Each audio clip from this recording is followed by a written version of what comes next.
I have my degrees in philosophy, anthropology, and masters in comparative literature. But I teach primarily composition, what we call basic skills classes.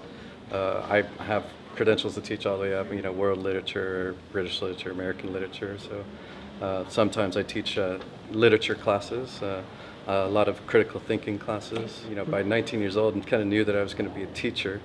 I had younger kids, looking up to me. I felt the pressure of being a role model.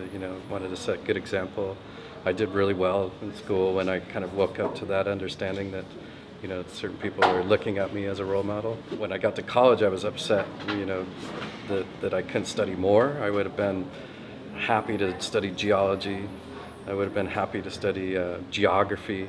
I fell in love with philosophy and anthropology, which gave me a lot of the other disciplines. I did a lot of science. I loved psychology and sociology. You're a Renaissance man. I would have liked to have been more so.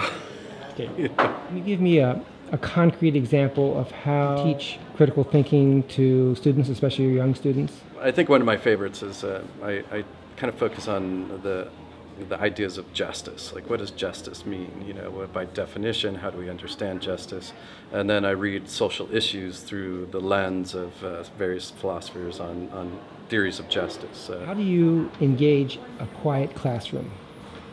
I do a number of things. My classes, I assign leadership roles. So students sign up at the beginning of the semester to become leaders of particular essays that we're reading. Critical pieces that we're reading. 3 to 5 students will be in charge of leading the class in analysis, particularly looking at specific passages. So each of them has to, identify a specific passage for us as a group to look at, looking at, background context of the author, the culture, the history, etc. Looking at, or they have to develop critical questions to ask the rest of the class for a discussion. So my classes is lots of discussion. We discuss, we bounce, and it's really nice because generally they stay there and they actually engage a lot in kind of a more relaxed discussion of the topic that we're looking at with students in charge and myself just kind of being supportive, encouraging. So this semester you teach how many hours per week on average? Okay, classroom time, I do about 18 hours. And how much time do you spend away from the classroom for everything else you need to do to prepare for your classes? Closer to 25, 30 hours, In addition to the 18? In addition to the 18, yeah, because the only classroom time is the time that I'm in the classroom, but I work Monday through Friday, pretty much 10-hour days, and prepping and emails and organization and grading. Grading takes up a lot of time. As an English professor, I got, 370 pages for every assignment that comes in.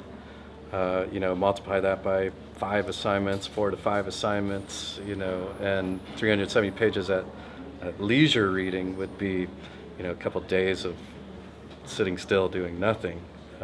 Not to mention that I'm not leisurely reading. I'm trying to respond and grade and with accuracy and, and hyper attention to the details of their grammar, their ideas, their organization, their logic, their competence and communication. So it's a lot.